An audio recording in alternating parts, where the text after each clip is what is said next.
तो चारधाम यात्रा को फिलहाल रोका गया है। बड़ी खबर आपको बता दें कि चारधाम यात्रा को फिलहाल के लिए रोक दिया गया है। अगले 24 घंटे तक के लिए यात्रा पर रोक लगाई गई है। बारिश के चलते रेड अलर्ट है और इसी के चलते ये फैसला भी लिया गया है। लैंडस्लाइड की आशंका के चलते फिलहाल यात्रा को रोक दिया गया है।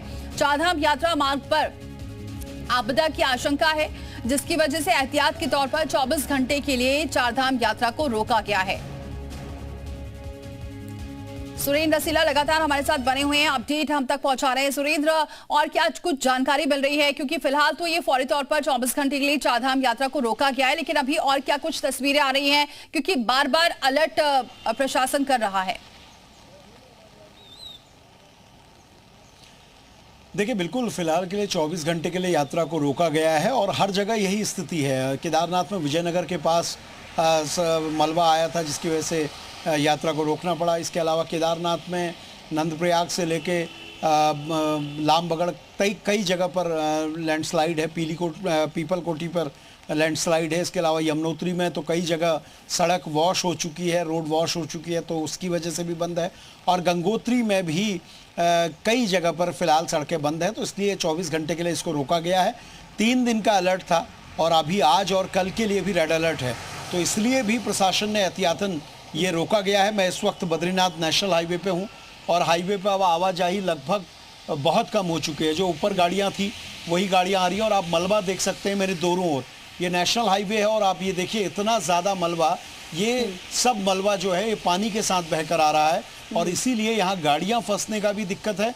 और सबसे बड़ी परेशानी ये है कि जो तमाम लोग इसमें आ रहे हैं उनके लिए ये चुनौती है कि वो अगर ऐसी जगह पर रुकेंगे जहाँ पर रुकने की व्यवस्था नहीं है, ठहरने की व्यवस्था नहीं है, तो दिक्कतें होंगी। इसलिए प्रशासन उनको सुरक्षित स्थानों पर जहाँ वो रुके थे उसी जगह पर भेज रहा है और 24 घंटे बाद ही यात्रा अब शुरू हो पाएगी। 24 घंटे के लिए फिलहाल प्रशासन ने पूरी तरीके से यात्रा को बंद कर दिया है। चाहे वो चारधाम के यात्री हो, चाहे वो हेमकुंड साहब के यात्री हो, सभी को कहा गया है कि 24 घंटे के बाद ही ये यात्रा होगी।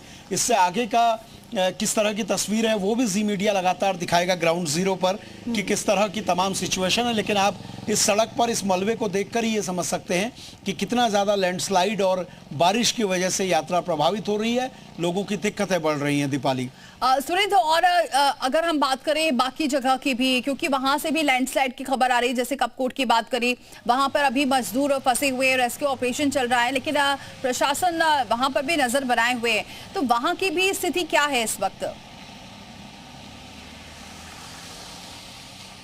देखिए, बीते 24 घंटे में सरयू का जो जलस्तर था वो बिल्कुल अलार्मिंग सिचुएशन को पार कर गया था। आपने कल देखी थी तस्वीरें बागेश्वर की, और कपकोट में कई जगह लैंडस्लाइड हुआ है। हालांकि एक झील बनने की बात थी जिसे प्रशासन ने कहा है कि ऐसी कोई दिक्कत नहीं है, उससे जो पानी रिलीज हो रहा है वो पर्याप्त मात्रा में हो रहा है, तो कोई झील का खतरा नहीं है।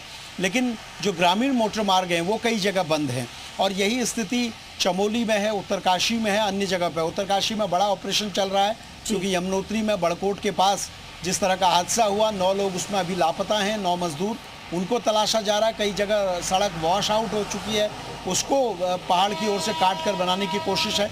तो हर जगह रेस्क्यू ऑपरेशन चल रहा है। लेकिन ये जो बारिश हो रही है ये रेस्क्यू में बड़ी खलल पैदा करती है, बड़ी दिक्कतें पैदा करती है। मंदाकिनी हो, पिंडर हो, अलकनंदा हो, भागीरथी हो, यमुना हो, तमाम नदियां अपने इस वक्त अपने बहाव में बहुत ज़्यादा हैं, जलस्तर बहुत ज़्यादा है, तो वो भी एक सबसे बड़ी परेशानी दीपाली हो रही है। जी, बहुत शुक्रिया सुरेंद्र, ये जानकारी और वहां की तस्वीरें हम तक पहुंचाने के लिए। तो बागेश्वर में लगातार बारिश के बाद सरयू नदी ने रौद्र रूप धारण कर लिया है। भारी बारिश के चलते नदी का जो जलस्तर है वो खतरे के निशान के पास अलार्मिंग लेवल को टच कर गया है, जिससे आसपास के इलाकों में दहशत है।